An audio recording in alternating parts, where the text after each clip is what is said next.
Hallo liebe Smart Erklärt Community, schön, dass ihr wieder eingeschaltet habt. Es geht jetzt weiter mit meinem neuen Video und los geht's!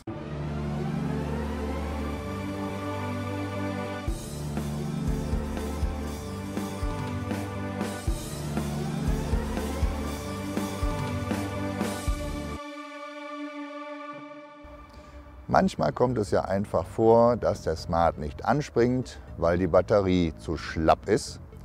Das kommt meistens im Winter vor, wenn man das gar nicht gebrauchen kann. Ja, dann hat man also ein Problemchen, ne?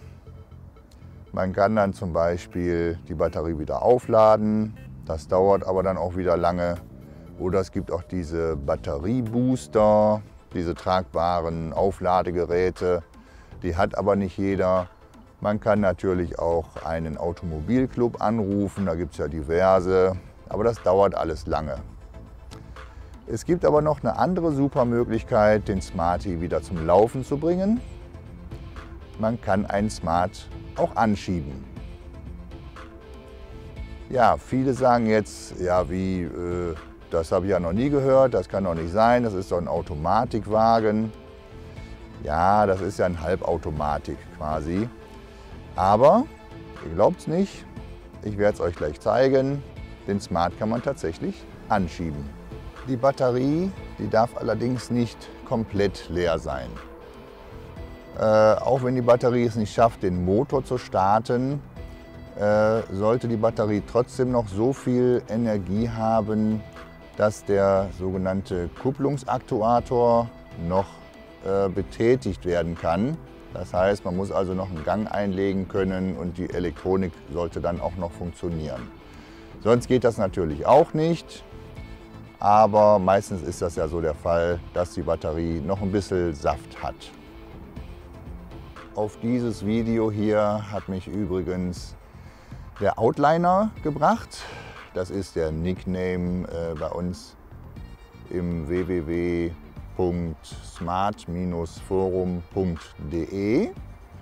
Er hat halt den Vorschlag gemacht, ob ich da nicht mal ein Video drüber machen wollte. Das mache ich jetzt auch. Vielen Dank nochmal an den Outliner. Auch recht herzlichen Dank an den Ahnungslos. Der ist auch aus dem Smart Forum. Er hat mir halt noch ein paar gute Tipps gegeben, wie ich das darstellen kann und sowas. Ja, schönen Dank an euch beide.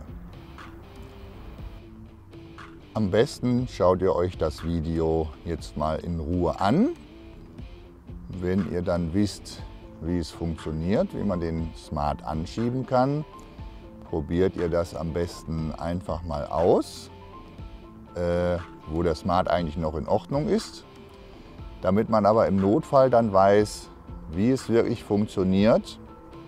Es sieht vielleicht kompliziert aus, aber es ist nicht wirklich kompliziert. Und es funktioniert tatsächlich.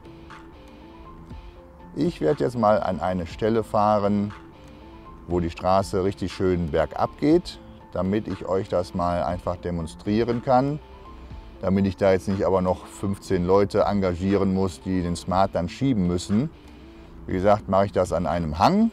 Da funktioniert das nämlich wunderbar. Dann rollt der Smart von alleine los und das funktioniert dann auch. Also, ich fahre jetzt mal rüber zu dem Hang. So, ich stehe jetzt hier also an der abschüssigen Straße. Es geht hier also schön runter. Hier steht jetzt der Smarty bereit. Da werde ich jetzt mal schauen, dass wir das hinkriegen, dass ich euch das mal richtig zeigen kann.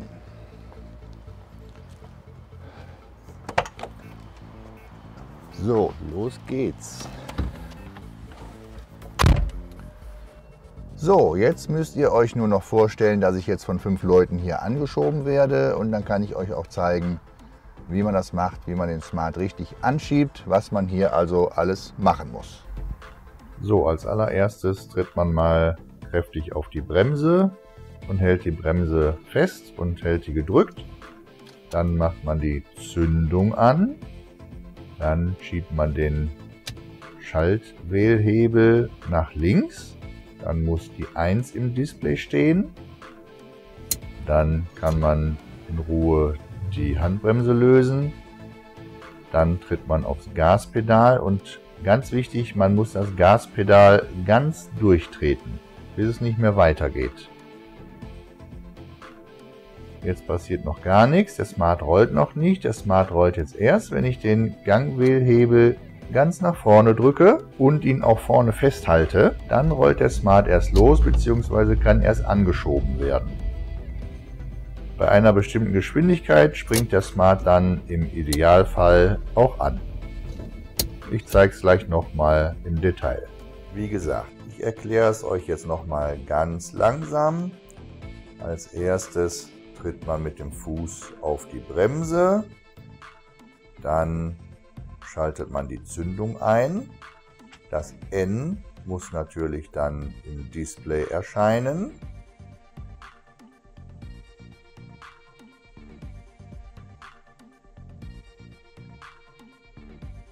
Dann drücke ich den Schalthebel nach links und dann muss zwingend die 1 im Display erscheinen, sonst funktioniert das alles nicht. So, jetzt ist der Smart erstmal blockiert und kann dadurch nicht wegrollen. Dann tritt man das Gaspedal ganz durch und hält das auch gedrückt. Ganz durchtreten, soweit wie es geht.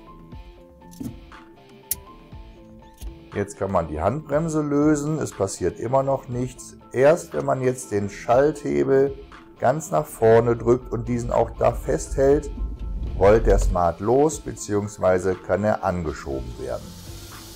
Und wenn er diesen kleinen Nicker macht, dann ist er angesprungen in dem Moment, dann kann man auch damit weiterfahren.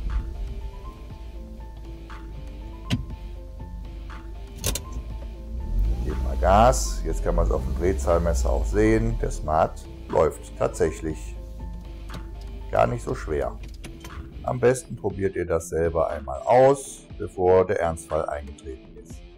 Wenn du willst, dass ich noch mehr Videos produziere, dann abonniere doch jetzt bitte kostenlos meinen YouTube-Kanal, weil dann weiß ich auch, dass ich für dich mit meinem YouTube-Kanal Smart erklärt weitermachen soll.